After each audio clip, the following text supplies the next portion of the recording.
Ele falou assim, cara, eu preciso que você invista R$50 por mês, mesmo ganhando 1.500. Por quê? Esses R$50 por mês, talvez daqui 30 anos te ajude, não sei o quê, mas eu preciso que você crie o hábito de investir. Eu já treinei mais de 100 mil alunos.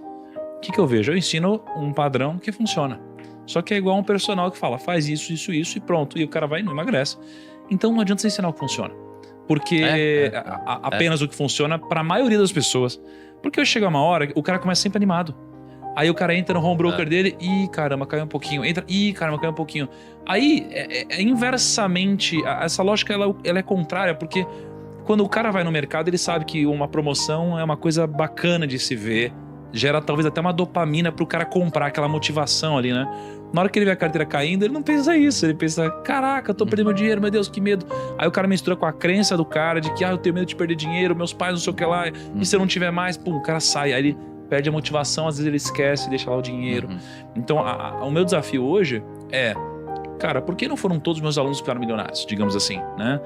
O que a gente precisa fazer para inverter essa lógica? E é quando eu vejo que a maioria das pessoas que ensinam finanças hoje, elas não misturam isso com esse lado um pouco mais profundo, emocional, psicológico, entendeu? Cara, eu comecei a investir quando eu era aluno de doutorado com bolsista, que eu tinha bolsa. Tipo, até 2 anos e meio atrás eu tinha bolsa, eu ganhava 2.200 por mês, até 2 anos atrás. Sério? Era a minha renda, morava um brother num apartamento. Você ganhava R$2.200 até 2 anos atrás? Há 4 anos atrás, 1.500. Morava numa kitnet. E comia todas as refeições no restaurante universitário. E eu investia nessa época, cara. Eu tive um amigo, Rafael Lara, um abraço pra ele. Trabalhava na XP na época, hoje tá na EQI. Ele falou que... Ele falou assim, cara, eu preciso que você invista R$50 por mês, mesmo ganhando 1.500. Por quê? Porque eu preciso que você crie o comportamento de investir, o hábito de investir. Esses R$50 por mês, talvez daqui 30 anos te ajude, não sei o quê, mas eu preciso que você crie o hábito de investir.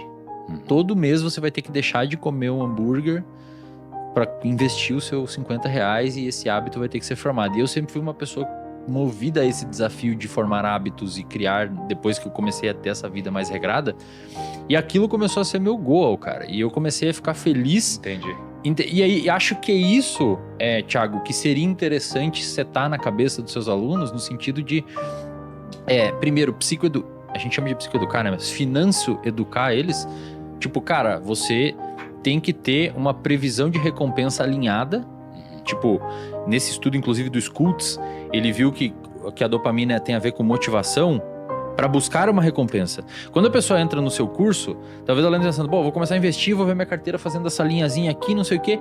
E essa é a predição de recompensa dessa pessoa. A dopamina dela explodiu porque ela ficou imaginando que aquilo ia acontecer.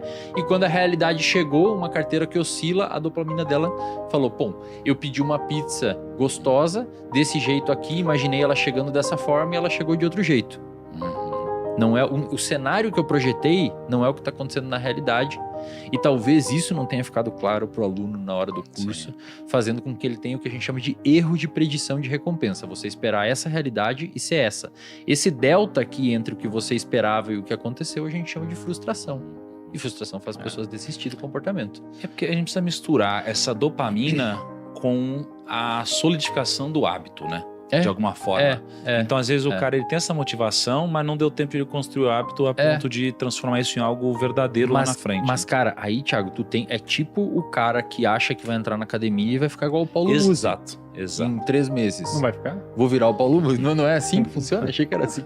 É verdade. Você tem que ter uma expectativa alinhada com o futuro próximo que vai acontecer, porque senão você frustra. Por exemplo, olha que experimento legal, cara, que o Schultz fez. Você vai adorar isso aqui. Ele pegou um macaquinho, treinou e botou o macaquinho sentado numa cadeira. Ele botou uma mamadeira com suco lá na ponta, que vinha por uma barra de ferro escorregando, uma luz no teto e um botãozinho. E ele fincou uns eletrodos lá com cirurgia na área que libera dopamina no cérebro do animal. E ele queria ver que hora que o macaquinho tem aumento de dopamina. Porque o macaquinho gosta de suco, né? Será que é a hora que ele bebe o suco? Será que é a hora que ele... Qual que foi o ensejo? Antes, não. A hora que a luz acendia no teto, o botão era liberado. Se ele apertasse 10 vezes o botão, ou seja, fazia o esforço, a recompensa vinha. Até então se achava, a dopamina vai aumentar quando ele tomar o suco. Porque dopamina dá recompensa. Uma vendo o gatilho. Cara, a dopamina explodiu no cérebro do animal quando ele viu a luz. Que é o gatilhozinho, Que é o gatilhozinho. Que liberava a busca da recompensa. Então o cara que começa a investir, explode a dopamina quando ele começa. O cara que começa a academia, explode a dopamina quando ele começa. O cara que começa a dieta, explode. Agora olha que legal. Teve um contexto experimental que ele trocou o suco da mamadeira por água. E água um pouquinho amarga ainda, com remédio amargo. A dopamina do macaquinho, ela subiu, mas não voltou ao nível basal, como normalmente quando o animalzinho toma o suco. Ela inibiu, ela desceu. A frustração, Isso então. se chama frustração, dói. É interpretado como dor isso. Então o cara que começa achando que vai ter o suco na mamadeira e às vezes não vem o suco, ou não vem o suco tão docinho quanto ele queria, Entendi. ele pode frustração. acabar frustrando. É meio que aquela lógica do cachorro, quando vê... Pra minha mãe, ela fazia comida de verdade pra cachorro na época. Aí quando ela começava a esquentar, o cachorro já começava a babar. Exato, Já começava a liberar Exato. aquele negócio, né? exato. Mas olha que interessante, pra mim hoje, a dopamina nos investimentos vem na hora que eu aporto.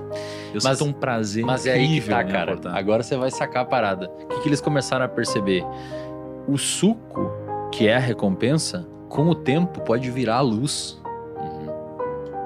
Peraí, o suco pode virar luz? Pode começar a ser a luz. Tipo, o macaquinho ele não tem mais tanta motivação pelo suco, mas por ver a luz. Então o macaquinho começa a ter aumento de dopamina antes mesmo de ir pra sala experimental. É tipo assim, a pessoa que começa a treinar para ter um corpo forte. O suco dela é o corpo forte. Uhum. A luz, teoricamente, quando se veste, vai pra academia. Com o tempo, você começa a condicionar a recompensa a ir à academia e não mais ao corpo forte. E aí é que tá se formando um hábito. Você entendeu? Você o começa a hábito é recompensar dopamina- o processo É quando a dopamina ela sai aqui da recompensa e vai pro processo. É quando você começa a ter vontade de treinar. Você fala, Exato. caralho, eu quero treinar, Isso, velho. e começa a ficar puto se não consegue treinar. Você se sente Porra. estranho se não vai um Exato. dia. Aí você começou a formar um hábito que no cérebro, pasmem, um hábito é igual a um vício. É no mesmo lugar.